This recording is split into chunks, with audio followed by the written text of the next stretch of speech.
তোলো ছিন্ন চিঠি বাঁধো নতুন তারে। আমি বলতে পারি যে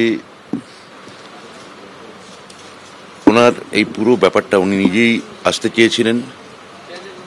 মুখ্যমন্ত্রীর সঙ্গে ওনার কথা অনুযায়ী দলমতের ঊর্ধ্বে উঠে ওনার দলীয় পরিচয় ভুলে গিয়ে সাংসদ জাস্টিস অভিজিৎ গাঙ্গুলি চেয়েছিলেন মুখ্যমন্ত্রী কাছে তিনি একটা আবেদন করেছিলেন। আমি বলেছিলাম যে মিডিয়ার কাছে আবেদন না করে লিখিতভাবে আবেদন করুন।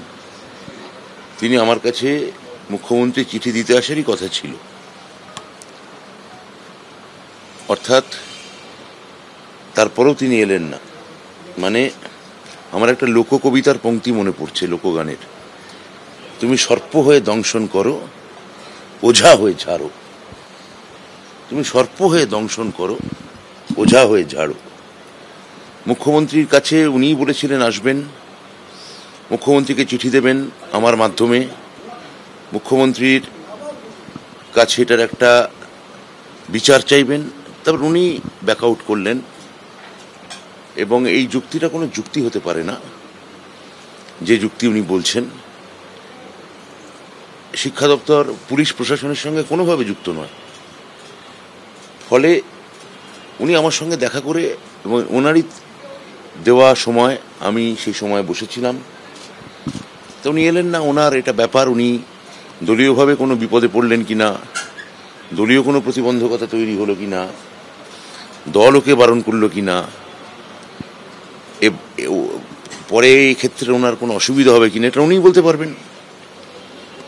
কিন্তু আমরা ওনার জন্য হাত বাড়িয়ে বসেছিলাম। অফিসে আমার অফিসে জানিয়েছেন, আমার অফিসে জানিয়েছেন যে আজকে আসতে পারছেন না। একজন আজকে চাকরিহারা শিক্ষক যারা তারা ডিআই অফিসে গিয়েছিলেন, পুলিশ যেভাবে তাদের লাঠিপেটা করলো এবং এমনকি লাথি পর্যন্ত মারছে। লাথি ডিআই অফিসে গিয়েছিলেন কেন? তারা গিয়েছিলেন প্রতিবাদ জানাতে, আন্দোলন করতে।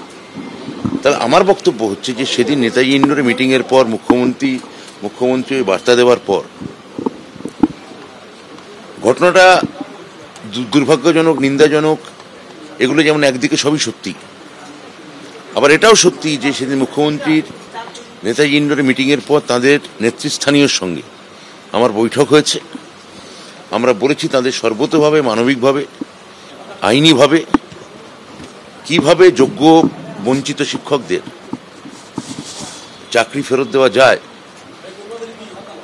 সে ব্যাপারে একটা সুরাহার পথ আমরা খুব দ্রুত বার করব। সেই নিয়ে ওদেরই নেতৃবর্গের সঙ্গে কথা, ওরা আমাদের সঙ্গে বসতে চেয়েছিলেন এই শুক্রবার বা শনিবার বা এই সপ্তাহে।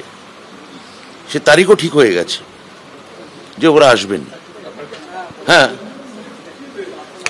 আমি একা না, এসএসসি চেয়ারম্যান থাকবেন, যে কমিটি থাকবে পুরো এন্টায়ার কমিটি, আমার বিভাগীয় সচিব থাকবেন।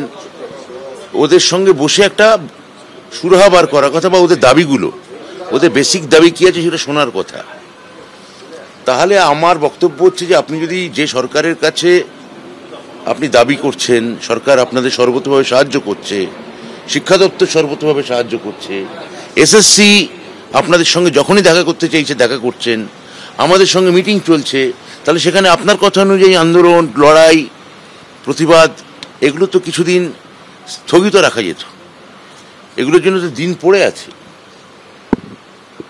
আর সেটা এইরকম এমন পন্থায় নিয়ে যেতে হবে যে সরকারকেও যাতে হাত না তুলে নেয়। প্রথম কথা হচ্ছে ওনারা যাই করুন, আমরা ওদের প্রতিরক্ষা দেব, আমরা যোগ্য বঞ্চিতদের প্রতিরক্ষা দেব। ওরা এসে আমাদের তালা ভাঙুন বা অন্যরকম প্রভোকেশন তৈরি করুন, যাই করুন না কেন আমরা বদ্ধপরিকর, আমরা যোগ্য বঞ্চিতদের পাশে আছি। মুখ্যমন্ত্রী বার্তা দিয়ে দিয়েছে আইনিভাবে, মানবিকভাবে। ফলে এই ধৈর্য আমার মনে হয় ওদের রাখা উচিত। অন্য কোনো প্রভোকেশন যদি ওদের থাকেও তা সংবরণ করা উচিত বলে আমি মনে করি।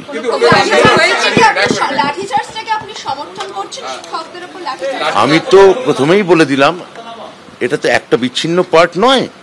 আপনি কি ওদের এই জঙ্গি শব্দটা আপনি বললেন, আমি সেটা মনে করি না। এই যে ওদের আমাদের সঙ্গে বসা অবধি ওদের আন্দোলনটাকে আপনি সমর্থন করছেন, আমি আপনাকে প্রতি প্রশ্ন করছি।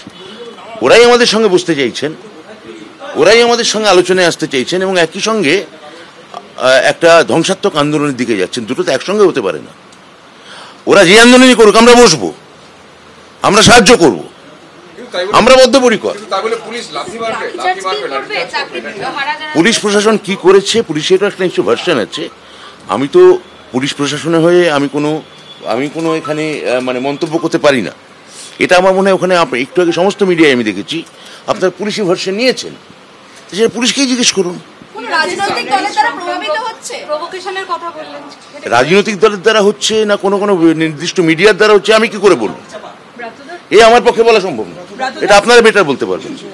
স্যালারি সংক্রান্ত বিষয় নিয়ে ওরা আজকে ডিআই অফিসগুলোতে কথা বলতে গেছিল এবং তারপরে ওরা সেখানে তালা লাগিয়ে দেয়। এই স্যালারি ডিসবার্সমেন্টের কাজটা শুরু হয় এই তালা লাগানোর কথাটা আমি গতকাল থেকে মিডিয়ায় শুনছি।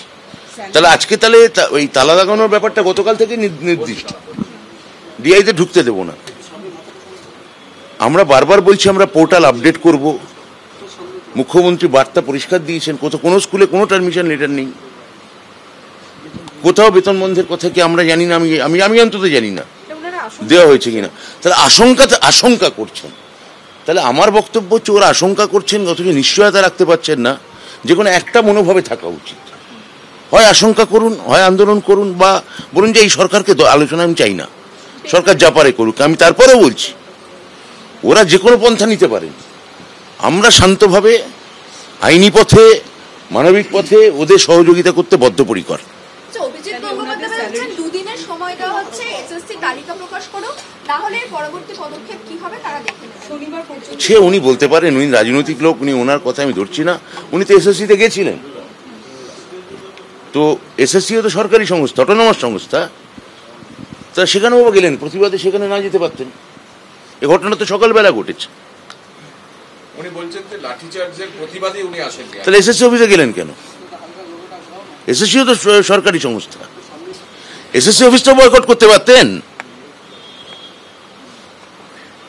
এটা উত্তর জিজ্ঞেস করেছেন যে এখানে এলেন কেন? তাহলে এই প্রশ্ন কি এখানে এতগুলো গণমাধ্যম আছে, আপনারা কি জিজ্ঞেস করেছেন? এসএসসি একটি সরকারি সংস্থা, আপনারা আপনি বিকাশ ভবনে আপনার দেওয়া সময় অনুযায়ী আপনি যাবেন না বলছেন সরকারি কাজের প্রতিবাদে, তাহলে এই এসএসসি অফিসে এলেন কেন? দেখা করলেন কেন এসএসসি চেয়ারম্যানের সাথে? 3 দফা দাবি এসএসসি চেয়ারম্যানের সঙ্গে বসে করলেন কেন? কি বেরিয়ে গেছে? বাড়ি থেকে গাড়ি ঘুরিয়ে নিতে কতক্ষণ? ঠিক আছে, আমরা আবার বলি, আমরা সুপ্রিম কোর্টের কাছে অলরেডি ক্লারিফিকেশন চেয়েছি। আমরা রিভিউ পিটিশনেও যাব, লয়ারদের পরামর্শ মোতাবেক যাব। লয়ারের পরামর্শ মোতাবেকই, আইনি পরামর্শ মোতাবেকই আমরা ক্লারিফিকেশন চেয়েছি। এর প্রত্যেকটা কথা সেই নেতা ইন্ডোরে মুখ্যমন্ত্রী বলেছেন। তাই আমার মনে হয় যে একটা 24 ঘন্টার ভার্চুয়াল একটা প্রভোকেশন সবসময় থাকবে। ওনাদের বুঝতে হবে যে কারা সত্যি ওনাদের সঙ্গে আছে। আজকের আচরণ পরিষ্কার বলে দিচ্ছে একটি কথা, তুমি সর্প হয়ে দংশন করো, ওঝা হয়ে ঝাড়ো। তুমি সর্পরূপী ওঝারূপী সর্পকে বিশ্বাস করবে না সরকারকে বিশ্বাস করবে, তোমার ব্যাপার, আমাদের কিছু বলার নেই।